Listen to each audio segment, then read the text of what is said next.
kalau nak berani masuk Islam, dia mesti berani mengatakan tidak. La na'budu illa iyyah. Tidak pada pokok kayu, tidak pada batu, tidak pada hantu. Itu yang dulu disembah nenek moyang kita. Pokok kayu, batu, hantu. Tapi manakala Islam datang, berani mengatakan asyhadu alla ilaha illallah. Allah yang lebih besar. Tak ada yang lebih besar daripada Allah Subhanahu wa taala. Kalau Allah dibesarkan, yang lain menjadi kecil, maka kalau yang kecil hilang, tak apa-apa, sebab yang besar tetap ada. Maka Allah dulu dibesarkan. Allahu Akbar, Allahu Akbar. Mati yang kecil ini tak apa-apa, sebab ada yang besar yang tak mati. La yamutu fiha abada, tak akan mati untuk selamanya. Yang kecil ini mati, tak apa. Seorang puan, meneteskah air matanya? Tidak. Laki awak mati, awak tak menangis? Kecil dia. Allah yang besar. Iyakah awak tak menangis? Memanglah saya dah lama tunggu. Oh, itu bukan kerana membesarkan Allah. Itu maknanya marah. Orang Islam itu zikirnya ibadah, fikirnya pun ibadah. Oh, saya ini tak boleh banyak-banyak as-salatu ala waqtiha, Ustaz Abdul Samad. Tak boleh banyak lagi sembahyang duha, sembahyang tahajud, sembahyang witir, kaki, tangan, tulang. Okey?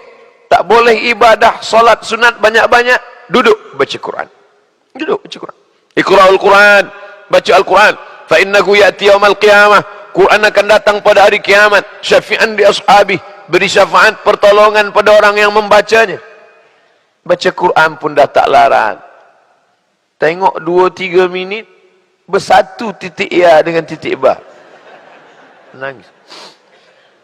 Imam Masjidil Haram menangis, Imam Masjid Nabawi menangis, sebab ayat itu tentang azab. Kita menangis mata azab. Tutup Quran, tak usah baca Quran lagi, zikir. Sembahyang tegak, rukuk, sujud, tasyahud, membaca, baca Quran, menengok, idgham, ikhfa, qalqalah, gunnah, bila gunnah, bersuara, tak juga mampu. Tutup, zikir. Subhanallah, subhanallah, subhanallah. Saya zikir pun tak, mati aja lah. Amal yang paling banyak pahala zikir, amal yang paling ringan zikir. Sembahyang berat, baca Quran berat, zikir berat juga. Adakah lagi di bawah zikir tapi lebih besar? Ada. Mulut diam, apa? Ridha. Ridha lebih ringan daripada zikir, tapi amal ini lebih besar daripada apapun jua di atas dunia. Ridha, menerima ketetapan Allah Subhanahu wa taala. Duduk, tiada amal apa-apa, hanya diam saja. Apalah awak ni? Awak tak sembahyang, awak tak puasa sunat, awak tak ada zikir, tak ada baca Quran. Tak. Awak buat apa sekarang? Saya ridha aja. Itu bukan ridha, bodoh. Ridha itu berilmu. Ridha itu selepas usaha. Awak umur berapa sekarang? Umur 40. Anak berapa? Mak dia pun belum nampak lagi. Kenapa awak tak mencari pasangan hidup? Saya ridha je Ustaz. Ini bukan ridha. Ini Jabariyah. Keluar daripada Ahlus Sunnah wal Jamaah. Sebab Ahlus Sunnah wal Jamaah ada ikhtiar, ada al-kasbu, ada usaha, kata orang Melayu. Sa'i. Falamma balagha ma'ahu sa'ya. Ketika sudah sampai dia usia sa'i. Bila kita belajar manasik haji, manasik umrah, berjalan dari Bukit Safa, naik ke atas Marwah. Apa namanya tuan puan? Sa'i. Apa makna sa'i itu? Berlari-lari. Sa'i maknanya usaha. Nampak air tak ada, tanaman pun tak ada. Askantu min dzurriyyati fi wadin ghairi dzi zar'in inda baitikal muharram. Aku tinggalkan anakku, istriku ya Allah di sebuah lembah yang tak ada tanam-tanaman. Jangankan pokok kayu, lumut pun tak tumbuh sebab tak ada air. Apa yang dilakukan Hajar? Adakah Hajar menangis di tepi Kaabah? Ya Allah, lakiku Nabi, anakku Nabi, aku bini Nabi. Takkan tak ada air? Hajar tak mengeluh. Hajar tak berkeluh kesah. Hajar bukan perempuan biasa. Dia rida, tapi tetap berusaha. Adakah riwayat menyebutkan Hajar diam saja? Kemudian datang malaikat. Hajar, awak tak buat apa-apa ke? Ridha sajalah, mati-matilah. Mana ada? Hajar naik ke atas Safa, tak ada air. Naik ke atas Marwah, tak ada air. Bukan Safa Marwah yang sekarang. Safa Marwah sekarang sikit aja naik dah sampai. Sikit sampai, tak ada letih pun. Muka pun senyum, sampai atas senyum. Safa Marwah dulu sampai ke atas putih muka, darah turun ke kaki. Letih, berpeluh, bawah pasir panas Makkah, atas matahari, tiada tertahankan. Naik ke Safa tak ada, naik ke Marwah tak ada. Adakah mengeluh Hajar di atas Safa Marwah? Ya Allah, aku dah berjalan dah di atas, letih, dekat langit dah. Mana air? Mana? Tak ada. Dia ridha pada Allah. Tapi ridha tetap ada usaha dan ikhtiar. Manakala turun dari bukit Marwah, balik, putus asa ke Hajar? Marah ke Hajar? Tidak. Sampai Hajar, dia tengok tumit Ismail bergerak-gerak di atas pasir, memancar air. Zamzami, zamzami. Berkumpullah air, berkumpullah air. Orang ridha, kalau diberi yang maha ridha, ridha hati Hajar, ridha pula Allah melihat Hajar, ridha Hajar tetap tak menghilangkan ikhtiar dan usaha, maka Allah bagi. Bukan tumit engkau yang mengeluarkan air Hajar, bukan tumit yang memijak batu di bukit Safa Marwah itu, wahai Hajar, tapi tumit budak kecil yang belum dapat tegak berdiri di atas muka bumi Allah. Innama amruhu idza arada syai'an ayakula lahu kun fayakun. Tapi cerita ini fahami secara komplit, jangan cut. Sekarang banyak orang suka cut. Tazkirah saya ini 45 minit. Jangan ambil 5 minit je. Nanti dia ambil, na'udzubillah, paling danger, bahayanya lagi, dia ambil 1 minit je untuk Instagram. Bukan kaki yang di Safa yang mengeluarkan air, bukan kaki yang di Marwah, tapi kaki budak kecil yang belum pandai berjalan. Itu je dia ambil. Esok bila orang tanya, awak tak ada buka store ke? Awak tak ada perniagaan ke? Awak tak ada tanam kelapa ke? Bukan kelapa itu yang mendatangkan rezeki. Bukan tempat niaga itu yang mendatangkan rezeki. Tapi bila Allah ridha, apapun akan turun. Ridha saja. Sampailah azan zuhur, belum juga makan. Saya lapar lah, kata dia mengadu. Ridha je lah pada Allah. Sebab kita mesti ada ikhtiar seimbang antara tawakal, doa. Orang yang hanya berusaha, tiada berdoa, sombong. Berdoa saja, tiada berusaha, pesong. Oleh sebab itu maka seimbang. Itulah yang disebut dengan ahlus sunnah wal jamaah. Faqsusil qasasa, ceritakan kisah-kisah itu wahai Muhammad, la'allahum yatafakkarun. Mudah-mudahan manusia berfikir mendengar kisah-kisah. Kita buka hadis Nabi, semua isi cerita. Kita baca Quran, cerita Musa, cerita Isa, cerita Daud, cerita Sulaiman. Dan sekarang pun Mak Saleh tulis buku, isinya pun cerita-cerita. A cup chicken soup for the soul. Isinya cerita semua. Supaya apa?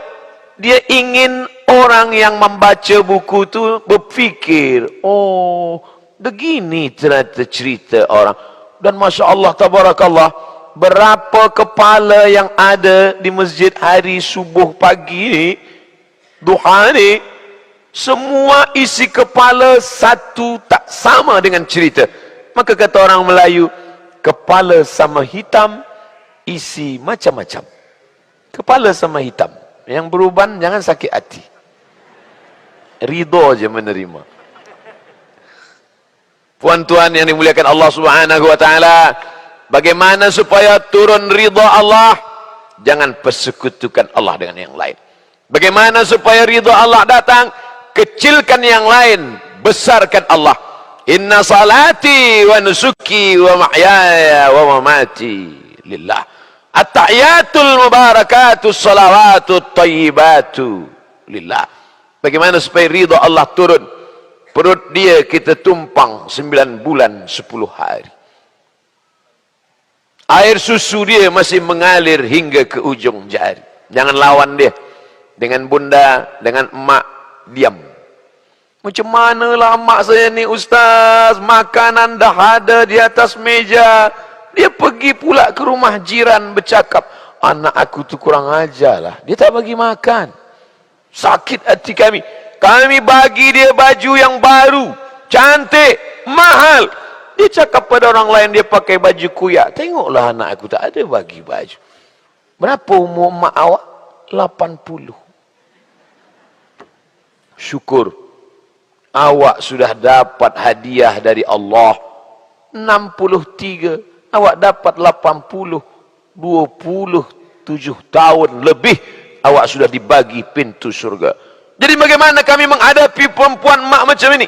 Diam. Yang kedua, diam lagi. Yang ketiga, diam. Mak tua macam Quran buruk. Dibaca tak dibaca, dibuang berdosa. Quran buruk, dibaca tak terbaca, dah berlubang banyak rayap. Nak dibuang berdosa. Jadi macam mana? Jaga-jaga saja, lama-lama dia akan hilang sendiri. Manakala malaikat maut datang mencabut nyawanya, disitulah engkau baru sadar selepas dia tiada. Mana tempat tidur dia dulu? Mana tempat dia biasa makan dulu? Apa gulai yang dia suka dulu? Menetes air mata darah, mengulang balik, dia tak boleh hidup lagi ada di alam nyata. Barulah menangis mendatangi ustaz alim ulama. Ustaz, bolehkah saya bersedekah untuk almarhumah mak saya? Rasa hati dulu silap salah. Makin kuat tangis, makin dalam penyesalan. Nampak tak sempat berbakti kepada orang tua. Lan tarji'al ayyamul lati madat, yang lalu tak dapat diulang balik. Ridha Allah ada pada dia. Ilzam rijlaiha fathammal jannah. Kau jaga tapak kaki dia, surga di sana, kata Nabi. Jaga tapak kaki dia, surga di sana. Macam mana Allah bagi surga? Sebab Allah ridha. Kenapa tapak kaki dia boleh mendatangkan surga? Sebab ridha Allah turun kepada dia. Maka bila ingin datangkan ridha Allah, senangkan hati dia. Apa makan yang paling dia suka? Bagi. Dia paling suka musangking, bagi. Tapi lepas tu darah tinggi dia naik, sikit je. Dia paling suka minum gula-gula, bagi. Tapi bila kita bagi, diabetes dia naik, kasih sikit. Apa maknanya? Kasih sayang Allah Subhanahu wa taala akan turun pada orang yang ada kasih sayang. Ar-rahimuna yarhamuhumur rahman. Allah hanya akan sayang pada orang yang ada rasa sayang. Irhamu man fil ardi yarhamkum man fis sama. Sayangi makhluk yang ada di bumi, maka Allah akan turunkan kasih sayang untuk kamu. Ridha hanya pada orang yang ridha. Sayang hanya orang yang ada rasa kasih dan sayang. Tapi saya yakin dan percaya, kita subuh ini, kita duha ini, kita siang ini, hari baik, bulan baik ini, tentulah semua kita ini rasa ridha dan senang. Maka ridha dan senang kepada Allah itulah yang membuat semua datang. Ini bukan hari cuti, ini bukan pula hari Ahad, hari Sabtu, ini hari kerja. Tapi kereta penuh. Apa ni? Apa ramai betul kereta ni? Jamaah tazkirah ke? Tak, jam Ustaz. Ini jamaah tazkirah, parking tak cukup tempat. Masya Allah, tabarakallah. Saya tak menduga kita akan seramai ini. Rupanya Ustaz Abdul Somad ini adalah orang-orang yang ridha. Orang-orang yang ridha, terserah. Kami ridha. Ustaz nak datang hari Isnin pun kami ridha. Ustaz minum kami puasa sunat pun kami ridha juga. Apalah Ustaz Somad ni? Dia selalu suruh orang puasa, bukan main lagi kalau bagi tazkirah. Nabi tak pernah meninggalkan puasa Isnin. Kenapa engkau puasa hari Isnin ya Rasulullah? Dzaka yauma wulidtu, hari itu aku lahir. Wa yauma bu'istu, hari Isnin aku dibangkitkan. Wa yauma unzalu alayya, hari Isnin wahyu diturunkan padaku. Banyak-banyak puasa. Dia bagi tazkirah, dia pula minum. Saya musafir. Lepas ni nak pergi airport. Musafir, laisa minal birri as-siyamu fis safar. Laisa minal birri, bukan perbuatan baik as-siyam kalau berpuasa fis safar. Ini nak saya jelaskan supaya jangan ada fitnah di antara kita. Masya-Allah, tabarakallah. Saya tahu jamaah ni hati dia ridha. Apa pun kau buat kami ridha ustaz. Tapi ada berbisik-bisik di dalam. Allazi waswisu. Dia cakap ajalah. Saya bila tengok dia di YouTube, Masya Allah. Tapi bila tengok dia minum, kami sedang tak minum, rasa tak selesa hati saya nak dengar dia. Saya jelaskan. Selepas saya jelaskan, berkata lagi hati. Macam-macam tahu pula dia apa dalam hati saya. Mana tahu? Allah Ta'ala bagi tahu. Oleh sebab itu maka ridha saja. Tapi bukan saya katakan ridha. Ridha menerima takdir Allah, banyak orang sanggup. Tapi ridha untuk diambil hartanya menolong agama Allah. Saya kalau ridha dengan ustaz tazkirah, saya siap. Ridha nak bangun jaga tengah malam tahajud, saya ridha. Ridha menerima takdir Allah, ridha. Ridhakah awak tanah awak ini untuk wakaf pondok modern Sijangkang Selangor? Kalau itu belum lagi Ustaz. Kenapa tiba-tiba Ustaz ingat ridha harta? Itu dah ada kumpulan derma-derma, mereka dah turun. Tapi nampaknya untuk perempuan saja, perempuan saja. Lelaki tak ada. Padahal yang mencari harta ni lelaki. Hah? Nak minta panjangkan hingga pukul 10. Nampaknya saya pula sedang diuji ridha sekarang.